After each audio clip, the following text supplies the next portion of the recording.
Good morning, good afternoon, good evening, wherever you are. Thank you for being with us today and welcome back to our very special series on the mechanics of mediumship.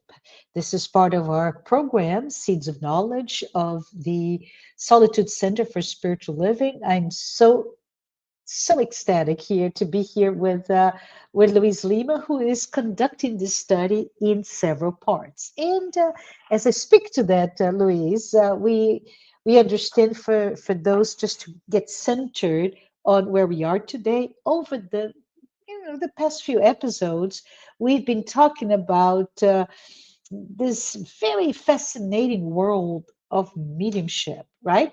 We began with the phenomena itself, then and I say we, but it was really all Louise. We explored the role of the medium. We looked into the physical manifestation. We kind of delved into the world of psychometry and most recently the power of ideoplasty.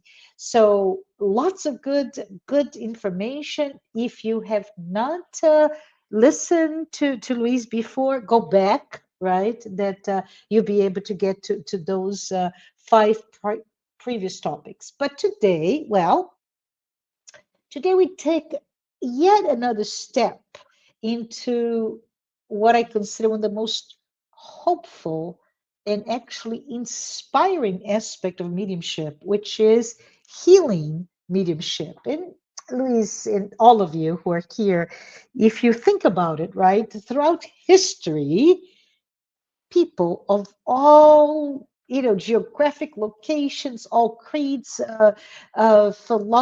philosophy, whatever, people have sought not only to have access to physical cure but also their own comfort for their souls. So when we talk here today about healing mediumship, it is a very special topic because it touches both, right? It really unites the what we could call the tangible, the visible aspects of healing, physical healing, but also that invisible, that spiritual healing that occurs through the healing mediumship. And I feel that it's a really an important topic because it offers relief, right? But also it offers a connection, a deeper connection with the divine, with our own faith, and all there is in life. So, for those of you who are here joining us for the first time, again, this series is inspired by a spiritist classic, Mechanics of Mediumship, or in its original language, Mecanismo da Mediunidade, psychographed by Francisco Cândido Xavier, Xavier, and Valdo Vieira, and it contains the teachings right in the what we call the André Luiz series, and it's one of the most technical work, in my opinion, in the entire spiritist literature.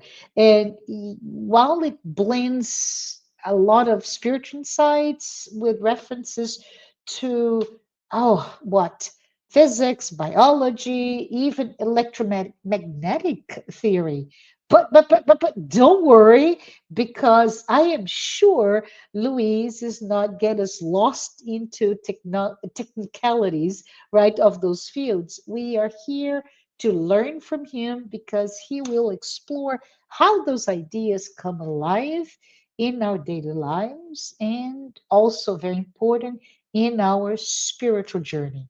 And again, thank you, Louise, for guiding us through all of that content. For those of you who may have not had the pleasure of knowing, meeting, hearing from Luis before, I just wanted to take a moment to introduce him.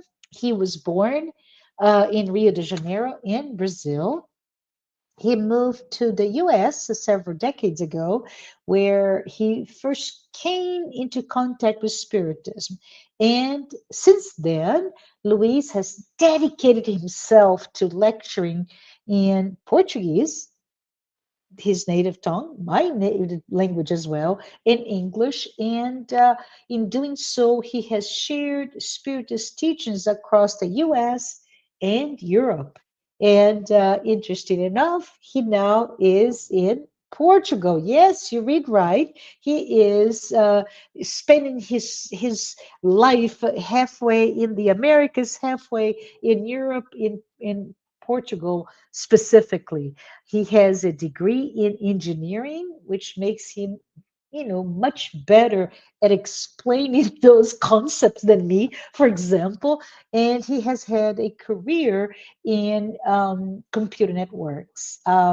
Thank you, Louise, for bringing clarity and actually an amazing and heartfelt wisdom to everything that you discuss. So, for all of us who are here, doesn't matter if you're brand new to Spiritism or just been curious for a while, this episode will open another window to the extraordinary potential of healing leadership. So, with that, I am going to go to the background so Louise can talk to you. Thank you so much, Louise. Thank you, Marcia. It's been a blast to be able to do this the series based on the book, The Mechanics of Mediumship, and I think you touched in two words that are very important, but you didn't use these two words on the same phrase, and I will. They are cure and relief. Uh, these words have they can lead to confusion at times because cure in a medical professional means something that was eliminated, eradicated, and not so when we look from the spiritist view.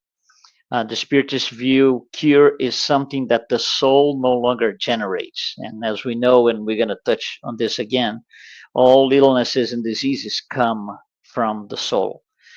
So, what medicine or traditional medicine does is not really cure, it's relief because it looks into the physical body. So, it looks into help us as physical incarnated beings not undergo pain and all of those. But cure is a lot more than that. So, just to clarify a little bit.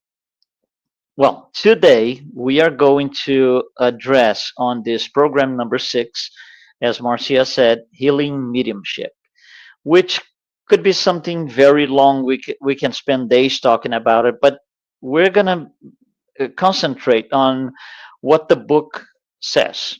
We're going to concentrate on what makes sense to talk about following the ideas in the book. In program 3, we discussed, and if you didn't see it, please do because we're not going to redo it again. So you can always go back and look again at program 3. But on that program, we went down to the cell level to see what happens in the cell, what we call the cell metabolism. And we found out that the cell metabolism happens when the cell brings in glucose and oxygen, these two elements. Glucose, oxygen, they are transported into the cell through the membrane, and metabolism takes place, and it generates three things as you see on the screen without too many, like I said, without too many details because that was already addressed in the past program. So it generates these three things that you see: ectoplasm, ATP, and CO2. So when we look at this, we say, oh, okay, now I understand cell metabolism. So glucose and oxygen come in, and ectoplasm, ATP, CO2 go out. But then the author, spirit author, André Luiz, explains that there's something else that comes into the cell to participate actively in the metabolism. And that something else is the mental state that we are listing here as mental forces. So it's almost like this: the cell brings in glucose, brings in oxygen, and before it starts processing them, it kind of stops and asks up there, what's the mental state today? Are we, feeling good? We did some nice fraternity work, charity work, or we are in operating in, say, revenge mode, or we are really mad at something.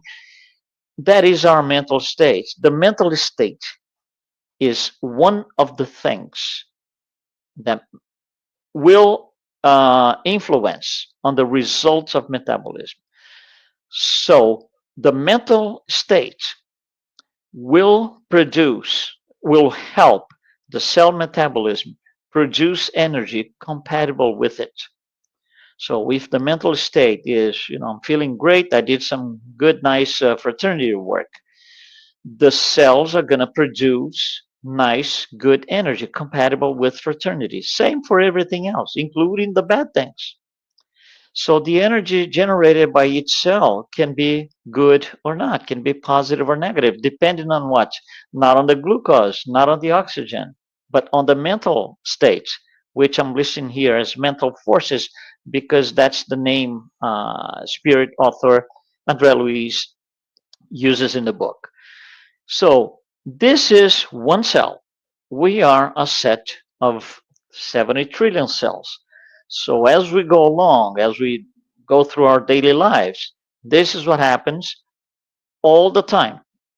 So we produce energy within the body that is compatible with our mental state. And of course, mental state being positive, the energy is positive. Mental state not very positive or negative, the energy is going to be negative, and we are the ones affected. You see, if we are in revenge mode because of something, the person that we are looking to or seeking to do some evil thing, it doesn't own any of the 70 trillion cells that I do. So it's only on me that this thing happens. So something that we explain in a little bit more detail on chapter 3. I encourage you to go back if you haven't seen it and take a look at it. So this is how illnesses begin. If we're going to talk about healing, we need to understand how the illness itself begins. Illnesses, diseases, discomfort, any of those things, they start right here. So why exactly they start? You see, glucose and oxygen are neutral. They don't do any harm. They don't do any good. They're just simply substances. What the direction that is given towards being good or not is the mental force, the mental state. So that's how illnesses start. So we got three things that go into the cell and participate in metabolism: glucose, oxygen, and the mental forces. So if we look at this on the left side here on the screen, glucose and oxygen, they have to do with nutrition, physical nutrition. That's our physical body, having these ingredients available. Now, when we look at the mental forces, which is the state of mind, you will cross with nutrition. These two things happen together inside the cell, each cell. So we have four possibilities here. If you think that both mental forces and nutrition can be something positive or negative, we end up with four possibilities here: very good nutrition, very good mental force, or all the other three possibilities. So if we look at very good nutrition and very good mental forces, we are going to see here the general feeling of well-being. Well-being, you just feel well because the metabolism in the cell uses nutrition in a positive way, generates positive energy. So the body overall feels well. We have this general feeling or sensation of well-being. We feel, we have healthy bodies. Our bodies are capable of forming antibodies as it should, as it was designed to. We have this spirited, vibrant life. But for all these things to happen, we have to be smart on nutrition, what we physically put in the body, and our mental state. Otherwise, we will not achieve well-being. Now, if you look at, diagonally on the screen, on the other side, when a mental force is negative and nutrition is not very good quality, it's going to be the other way around. Instead of a healthy body, we are going to see an unhealthy body. We're going to see illnesses. We're going to have people with this spiritless life, this dull life, sometimes even approaching depression in several cases, by the way. So, you see, if you think about this, just looking at that screen, that image, considering that glucose and oxygen do not carry any positive or negative content, they are simply substances. All of this, all of it, happens because of the mental forces, which is our mental state. So our mental state will take us towards a better life, well-being, vibrant, spirited life, or illnesses all the time, and this unhealthy body. So now we have these four things: positive and negative nutrition, positive and negative mental forces. Well, let's talk about them a little bit. What is a positive nutrition? What am I calling here? I'm calling positive nutrition. Well, what exactly is that? First of all, it has to do with the quality of the ingredients that of the intake of quality ingredients. We briefly studied that on chapter 3 as well, or program number 3. So this is something that we do have some control. We have control on the mental forces too, but it's easier to control the ingredients that we put in. We can, just buy food or products in general. We can read labels. Of course, you have to understand reading labels, but it's relatively easy to control the quality of the ingredients that we bring in. Also, positive nutrition includes the understanding of body metabolism. If we don't know anything, if we don't care, if we're not interested in learning about the body metabolism, that can make things a little bit complicated, because we would be looking at things that are invisible to us, but they are important for metabolism, and they could be something good or harmful. So when I say positive nutrition, it includes these two things. Same way, positive mental forces. What exactly do I mean by positive mental forces? They have to do with our thoughts, positive attitudes, knowledge, good knowledge about spiritual life, about mental states, things like this. The more we know on these, and the more we have our thoughts aligned with the law of God, the better we will be. Because our mental forces are going to be something that will influence the metabolism in a positive way. It will make the cell generate good energy for this spirited life, like I said. However, there are the other side of both, the other side of nutrition and the other side of mental forces. So if we, for example, think about mental forces, what is a negative mental force?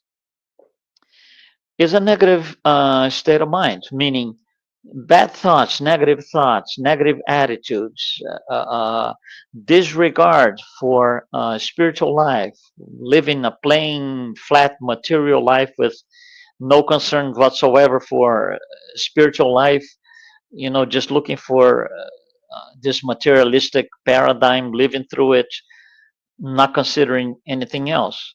So negative thoughts and negative attitudes, those are, uh, I would say, items that we can consider under mental forces. Under negative nutrition, what do we have? Well, unhealthy ingredients. That's the number one.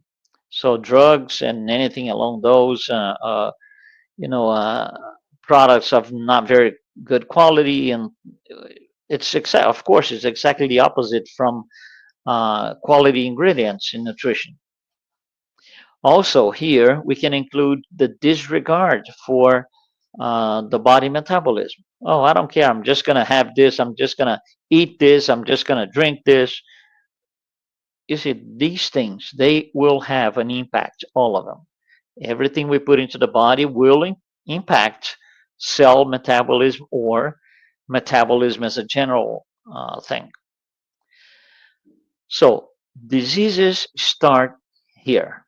No diseases are when we have, or a possibility for minimum diseases, if any, good nutrition, positive mental forces. So in the book, wrapping up all this thing that we've spoken so far, the spirit author puts this phrase that I'm going to read with you. The cellular provinces experience the constant impact of mental emissions as they absorb the principles of action and reaction related to this or that content, by which the processes of health or infirmity, harmony or disharmony are associated or disassociated depending on the direction imprinted on them by the will. Meaning, in short, thought is the key. Good thoughts, meaning harmony, healthy bodies, and you know, good things. So when we talk about healing or healing mediumship, it refers to a type of mediumship where the mediums are able to channel highly evolved spirits, discarnate spirits, with the purpose of promoting well being to an incarnated being in need. That's what healing mediumship means here within our context, meaning help somebody, being able to help somebody through mediumship to uh, uh, to serve that person and help that person promote well-being. This is what it is. There are several things that can be done, that can happen to we can consider healing mediumship. So, for example, we have spiritual surgeries, spiritual treatments of several different kinds. Passes have different names, sometimes depending on translation and preference. Sometimes they're called simply passes, sometimes hand passes, sometimes magnetic passes, but they are passes for us. We're going to use a generic word, passes. So what happens here is that spiritual surgeries, spiritual treatments are complex. These are very complex things, very specific for a person in need. Passes are more generic. Passes are not necessarily something punctual. They are generic. They establish a general, or that's the goal, to establish a general well-being. We are going to take passes and just go into details of what happens during the pass. Okay. The others, like I said, spiritual treatment, spiritual surgeries, they are more complex. It's still the same concept that we're going to talk for passes, that we're going to teach for passes, but it's just more complex. It would take a lot longer. So let's go and see what happens in pass. Somebody's going to give, a pass giver is going to give a patient a pass. So, about the pass, first of all, the intent is to renew the quota of vital fluid on the patient. These are some of the things that the pass can reach and accomplish: neutralize harmful fluids, renewal of molecular condition. We might not necessarily see any of this happening. We don't actually, because it's a spiritual thing. It's not visible to the eyes, but it does happen. Replacement of poisoned cells with healthy ones. That's interesting, right? Cleansing of harmful energies caused by bad actions and thoughts. And finally, strengthening of faith. So just by looking at this, you would say, wow, this is really powerful. Passes are really powerful. They can be, yes, but it depends on other things. It's not, sit down, I'm going to give you a pass. No, it's there's a lot more than this. That lot more is what we want to address here, starting now. So the first thing for the pass to take place is willpower. In the image here, you see on the left side the pass giver, on the right side the patient, and both are in there because this particular step, willpower, depends on both. So the will strengthened in the good can uplift the weaker, right? The will strengthened in the good can uplift the weaker of another. So that means the past giver has to have the will to make it happen, to make this thing be a good thing. However, the recipient always also has to have the same feeling towards it.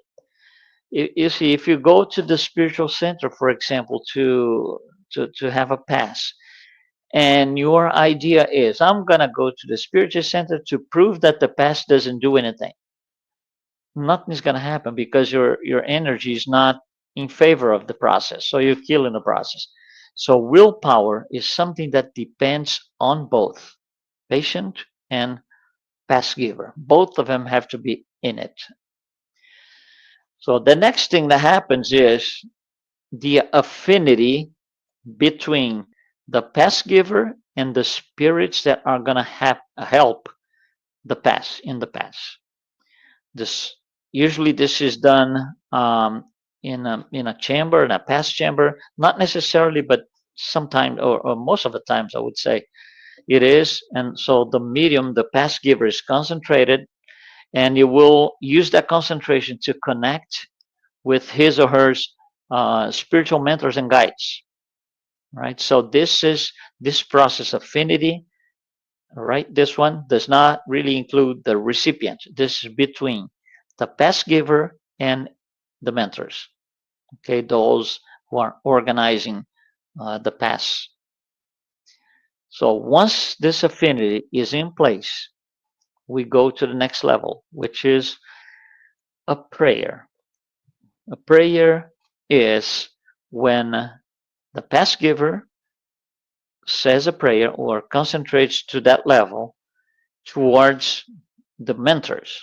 It's still not something that the recipient or the patient is going to do. So here, what happens is the prayer creates a link of forces that we say. This is the technical word used by the author, a link of forces. So the past giver requests help from the highly evolved spirits or the higher sphere. It creates that bond, that link. So this also has to do with the past giver. You see, there's a lot of responsibility on a past giver. We're going to see a lot more. Then once this prayer is done, once this link is in place, this link of forces is in place, we go to the next, I would say, level, which is I'm calling here the influx of energy. That is the influx of the initial energy from the mentors to the past giver, but it has to have the permission of the past giver. Is it the past giver? What is the permission that the past giver says? Does it say? Does it say anything? Yeah, you can send energy now. No, it's not verbal.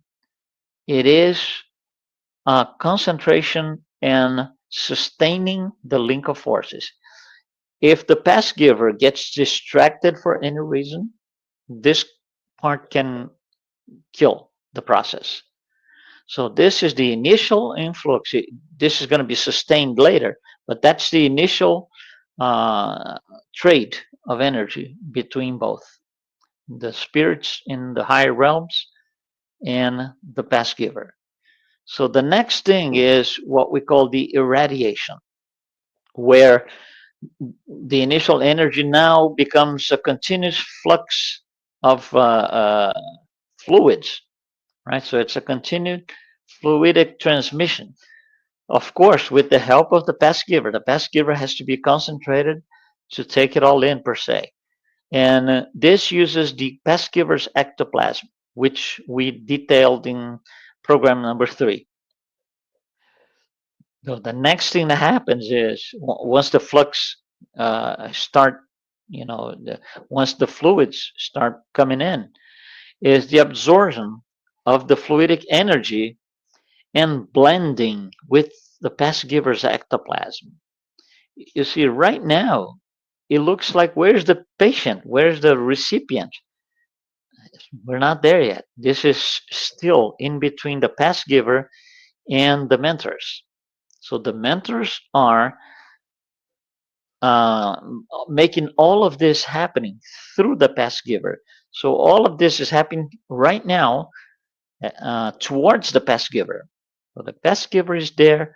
His or her ectoplasm is being used by the highly evolved spirits that are coordinating the past. So the benefit, can you see that at this point, the benefit is all towards the past giver? It hasn't reached the recipient yet. The benefit is all on the past giver. So see, by becoming, and of course, you don't become a past giver just by snapping fingers, but once you are a past giver, you see how many benefits uh, they will receive. Okay, so once this takes place, the absorption of energy, and of course, the past giver has to maintain his thought on doing the job properly.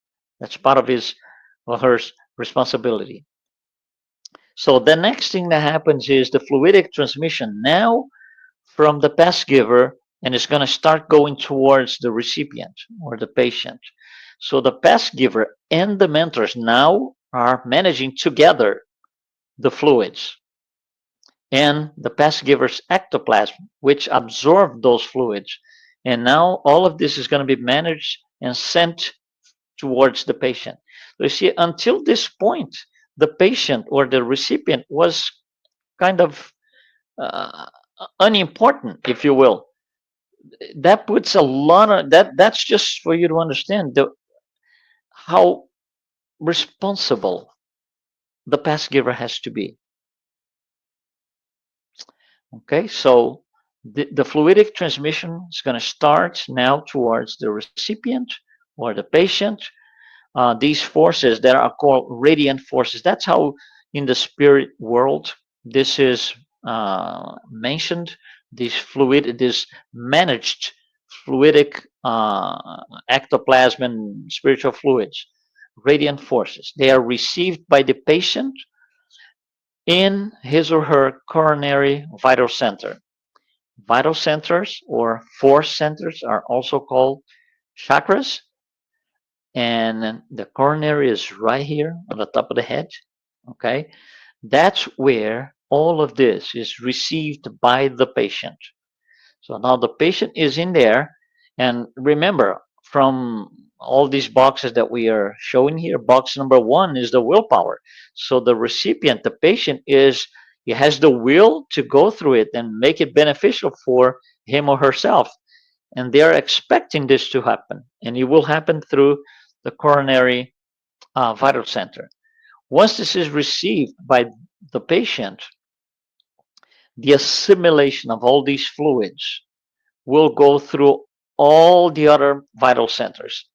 There's sort of this, we can call this like a fluidic distribution from the coronary center to all of the other vital centers. So this is going to spread through all the other vital centers of the recipient. Again, provided that the recipient is concentrated and expecting good results. Once this happens, this goes, so now we are in the recipient side, right? So now this reaches the vital centers of the recipient. The base of the vital centers of the recipients are in one of its subtle bodies called etheric double. We spoke about subtle bodies in program number 4. So if you need to go back, please do. So these radiance forces are now absorbed by the etheric double of the recipient and still being manipulated by these spirits. Still, the spirits are driving the driving force of all of this thing, and these radiant forces will be sent to the nervous system of the patient. So, in the physical body, it all starts once all of this happens. Starts in the brain, in the nervous center. So after that, there's going to be what we call the restoration or restorative work in the cells of the nervous system. So the cells of the nervous system on the recipient are those who receive the first benefits. And this is then going to be distributed throughout the entire body through the hematopoietic system, which is the bloodstream. The bloodstream is going to uh, do this sort of distribution of wellness throughout the body. This is the process.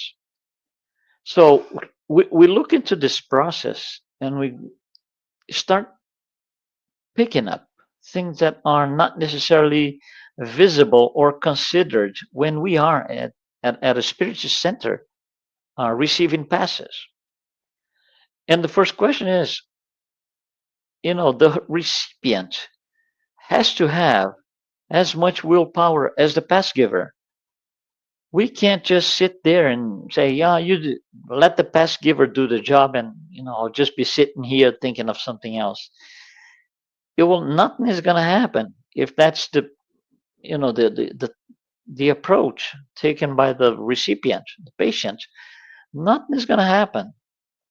It requires commitment from both of them.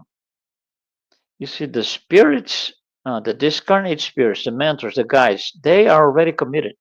That's what they are. That's why they are there ahead of time in the spiritual center. They are already committed. So the commitment on our end has to come from both, from the pass giver and from the patient. However, this is hardly ever explained to the recipient. Hardly ever in a spiritual center, and it should be. It should be. It should be something because it's really serious. The possibilities for the past to help people are enormous, like we saw some of them. But the recipient sometimes doesn't know any of that, so they go like, "I'm just gonna sit there and let it happen." It's not. You can't be that passive. You have to be active in terms of, yeah, I want to bring this energy in. I want to feel good. I want to leave in here in a different state than when I walked in. That's only going to happen if the patient, the recipient, has this active approach towards the whole thing. So it is very important that the patient knows. The more the patient knows, the more successful this can be. Of course, from the pass giver side, they already know that. In order to become a pass giver, you need to study. There's a lot of knowledge that goes behind the scenes for you to be able to one day can be accepted as a pass giver. Of course, you will be helped. They will be helped through their studies and so by the higher realms, but they have to go through study. They have to understand the process, and especially all of this that we spoke here, all these little boxes that I put in here, that has to be well understood, of course, by the pass giver, but also by the recipient. Unfortunately, and I say that again, unfortunately, this is not really well done in spiritual centers. So people coming in for the first time into a spiritual center, some people go in, they are reluctant, and that has to be respected. That has to be respected. We were probably reluctant on the first day ourselves anyway. So they are reluctant. They don't know what to expect. They are a lot of them coming from a different belief system. So they don't know what's going to happen. They can be a little, timid, a little afraid at times, fearful. And if we don't explain that, they don't take any advantage of, because by default, almost by default, we can say almost 100% by default, on the first times, on the first days that the patient goes through this, they are not very, they're not in it. They're not in it because they just don't know. Not that they want to prove that any harm is going to be done. No, they simply don't know.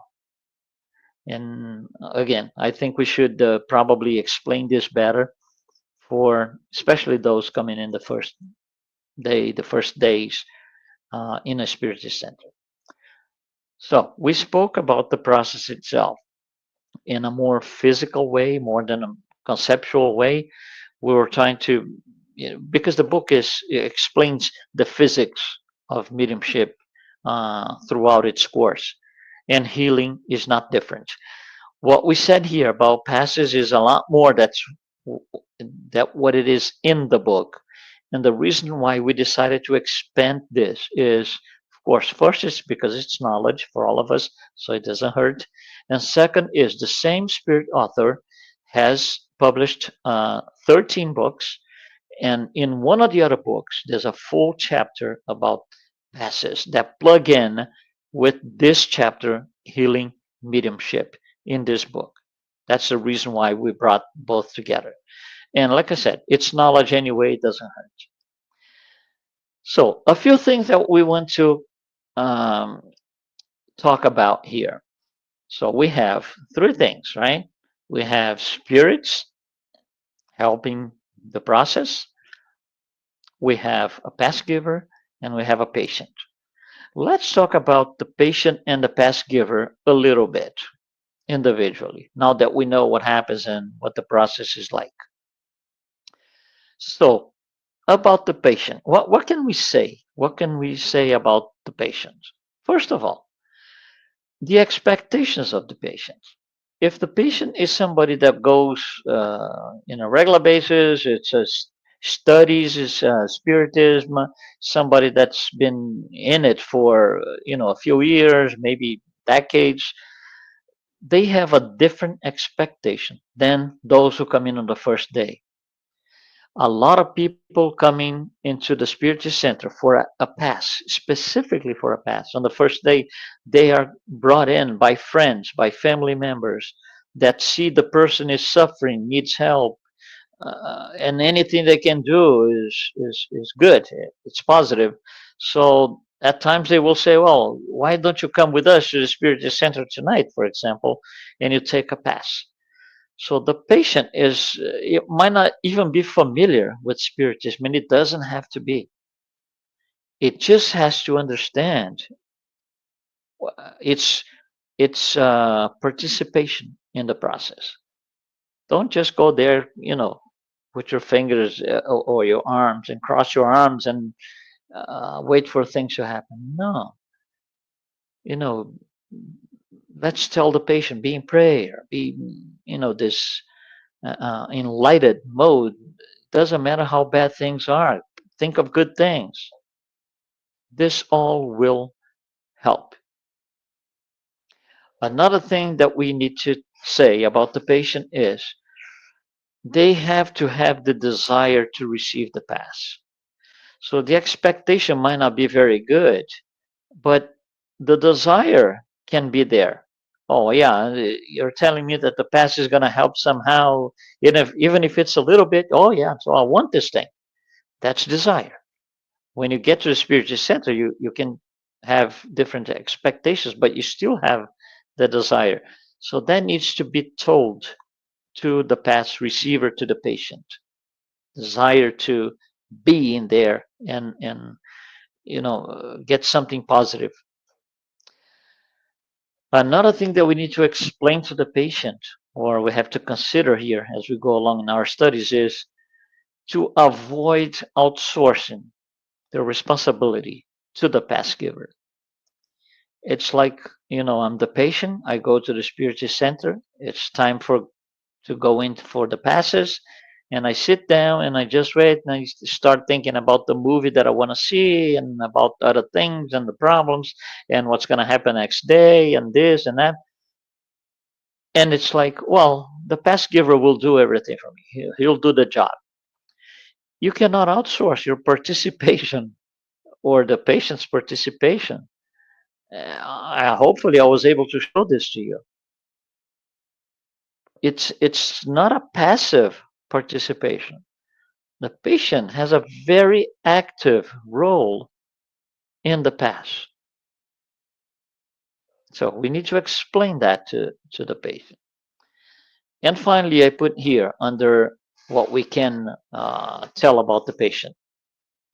Seek understanding about the therapy of passes, what it is, what's supposed to do, etc., etc. So the patient will, at the time of the pass or by the time he gets to the pass, he will be in sync with the pass giver in terms of goals. They have the same goal. The pass giver has a goal of helping the patient, and the patient has a goal of being helped by the pass giver. They have to be in sync. Otherwise, all of the process that we saw is not going to happen. They have to be, uh, uh, you know, looking for the same goal. So this is what we can mention and what we can say about the patient. A few things. We could say more, but that's enough for us to, you know, have you understand that the patient has an active participation in the process. Now let's go to the other side. Let's talk about the pass giver for a little bit. Some considerations here. Number one, understand his or her responsibility. That they're not in there, just they show up because they have a physical body whose ectoplasm can be used for the spirits to help somebody else. It it's not going to help. It's not going to happen. They have to understand that they have a very active role in the process. Understand the responsibilities. Understand that if, for example, for the pass giver, if the pass giver's ectoplasm is going to be used, he has to have good ectoplasm, good quality ectoplasm in good quantity, which we addressed in details in program number 3, how to reach that. Because if the pass giver's ectoplasm is not good, this is not going to be positive. And another, by the way, for ectoplasm to be good, and we repeated this in the beginning of this program, what's the most important thing? Mental state. So the pass giver has to have a, a mental state which is positive overall, good. There are days, and there's nothing wrong with this, please, but there are days that the pass giver will go to the center and, like, we all have days that are complicated, difficult, because of work, because of different things. So certain days, the pass giver can get to the spiritual center, and he has to have, uh, the discernment to understand that on that day, he's not in a position to be the pass giver that he is every week, for example. So he will tell the coordinator, the incarnate spirit that coordinate the director of the session, the passes, or the center. It would just tell, I'm here today. I'm going to sit down, listen to a lecture or a study, but I'm not in a position to be a pass giver today.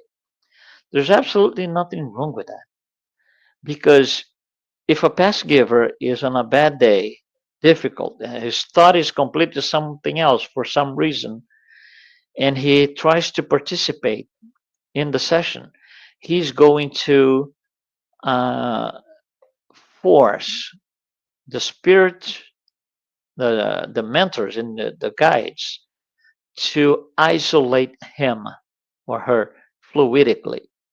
So His or her thoughts do not contaminate the environment.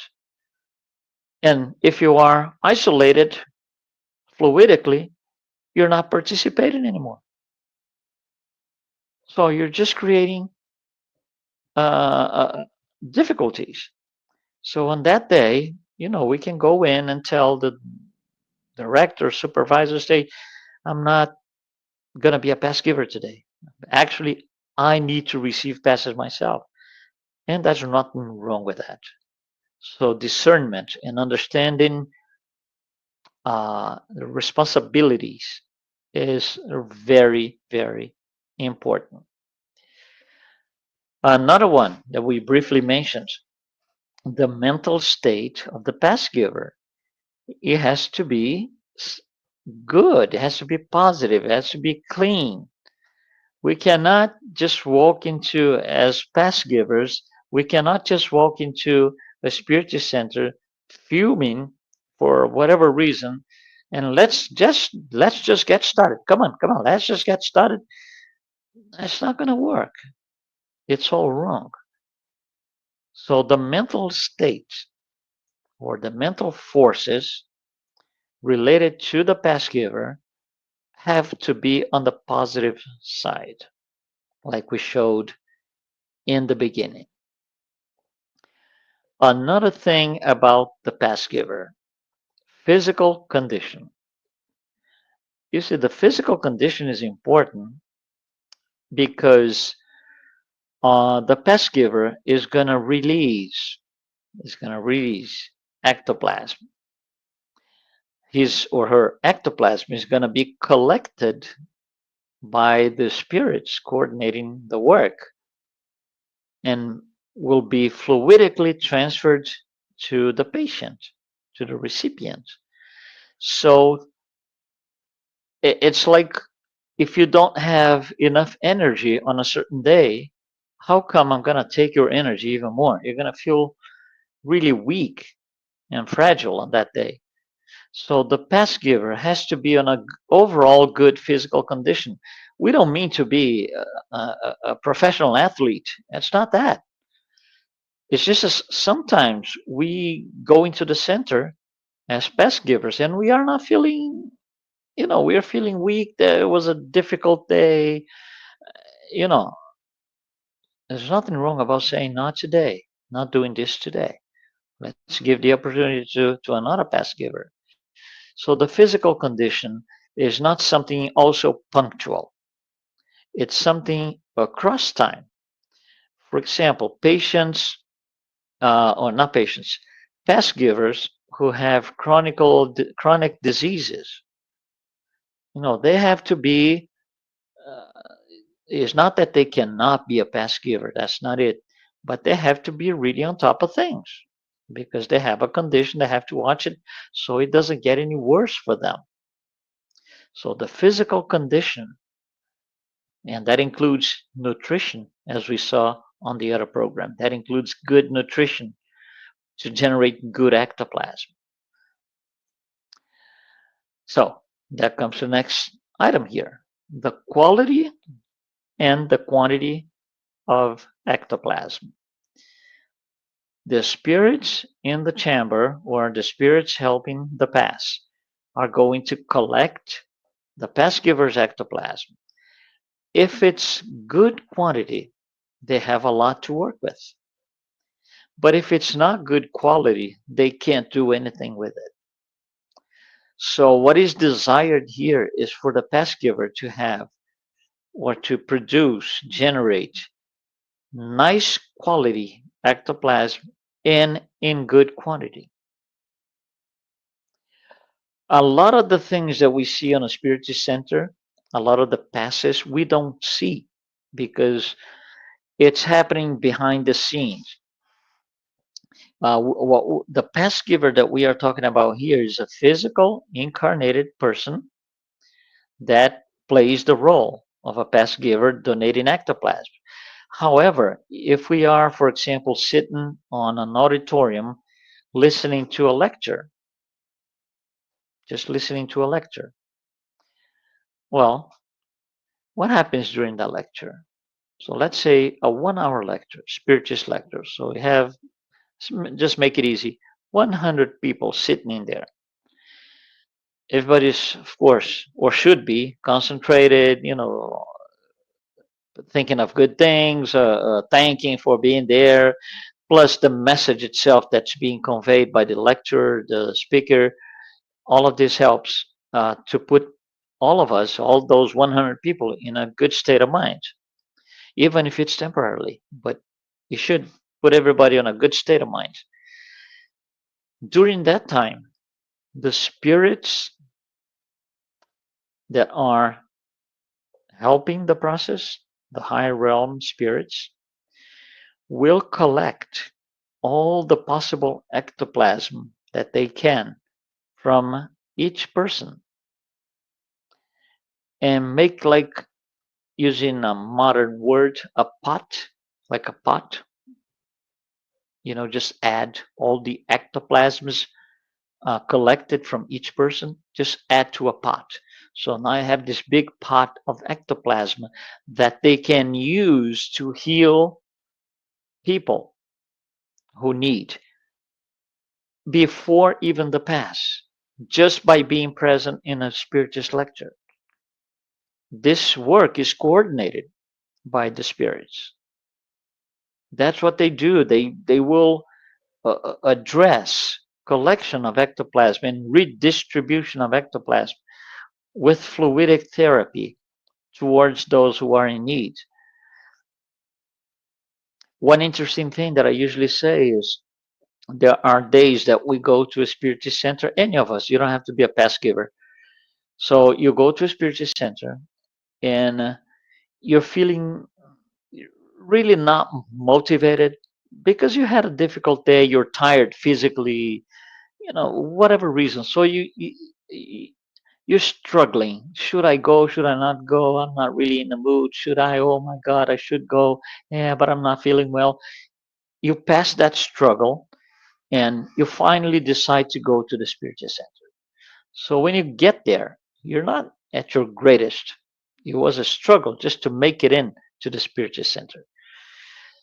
So in there, you're gonna, let's say, listen to a lecture or participate in the study. And at the end, usually we have these passes, magnetic passes, hand passes, whatever name you want. And at the end of these, when the session ends, you are feeling completely different. It's like this restorative force, took all the heavy weight away.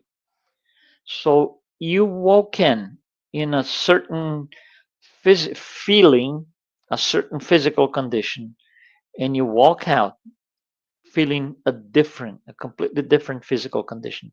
How is that possible? Well, we showed you here in those little slides in the beginning. And that's because the spirits are collecting everyone who is in a condition to have their ectoplasm collected. So those people have their ectoplasm collected, and that is used towards those who are in need. For example, those who are very tired, those who had to get to the point to struggle. Should I go? Should I not go tonight to a spiritist center?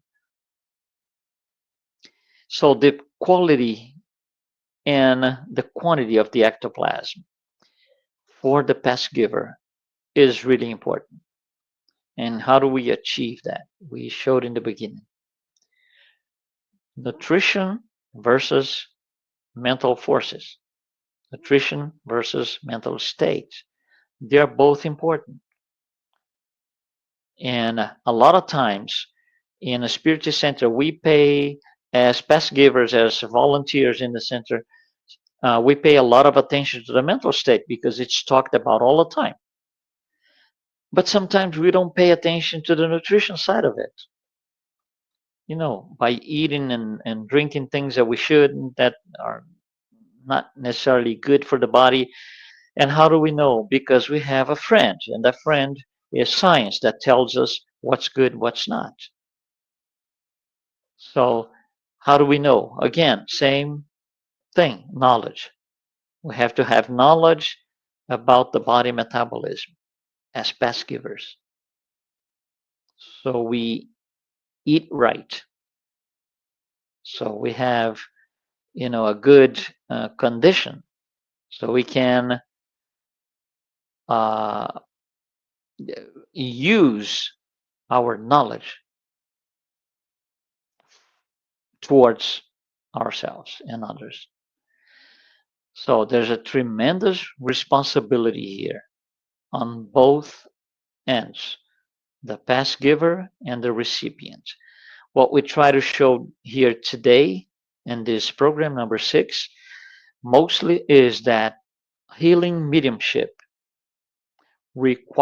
absolutely requires an active participation of the patient. We showed in details one form of healing passes, but any other spiritual treatments of any form, spiritual surgery requires 100% of commitment from the recipient, from the patients as well. That's what we wanted to address in this program of number 6, healing mediumship. And hopefully we were able to convey the message, and thank you so much. Oh, wow. Thank you, Luis. Such an amazing moment that we spent together, and how you guided us through this very inspiring to me topic, but also quite profound, right? So I keep thinking, Luis, that healing mediumship is a reminder for all of us that this is something that is beyond fixing, repairing the Yeah, carcass, right? The body. It's also about restoring our sense of balance, harmony, and yeah, even hope.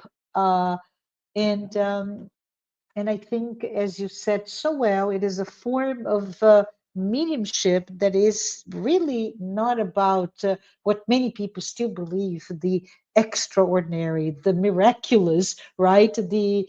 correct. The even with a bit of superstition and myth make it, right? The mystery.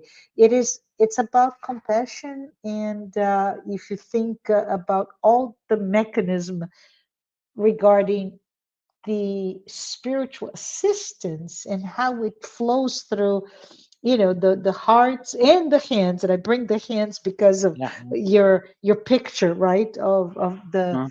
uh, um, lane of the hands. And it's all the form but also the content, meaning prayer, kind words, compassion to those who are suffering. So thank you so much for doing this, and I hope for all of you who are listening to us today, I hope this episode has opened even a, additional doors to the perspectives about how we all can attain health and well-being, spiritual, physical, as well as an emotional. And I know we don't. This is not the end, right, Louise? We have another episode, so we'll continue next time. We're going to explore the additional aspects of the mechanics of mediumship. And until then, I just wanted to say, Louise, do you have any final words before we say goodbye today? Yeah, let's just taking advantage of the subject. Let's just do a prayer, final prayer. So we wanted to thank our Master Jesus for the opportunity to be here and to take his words and his teachings to other people. We ask you, Jesus, to be with those who are sitting in prison cells. Most of them do not even understand why they're in there, fighting, struggling with evil processes within. We ask you to be with those in hospital beds, especially those about to have their life ended, uh, that they can be happy about the opportunity that they were given. to live one more life, one more incarnation for learning, and that you, Jesus, help us continue to convey your message and, of course, practice your teachings, and that we can take this message to other people in need. Thanks so much for this opportunity. So be it. So be it. Thank you so much, Luis. Thank you, everyone who's here. And until next time, see you, everyone. Bye. Thank you.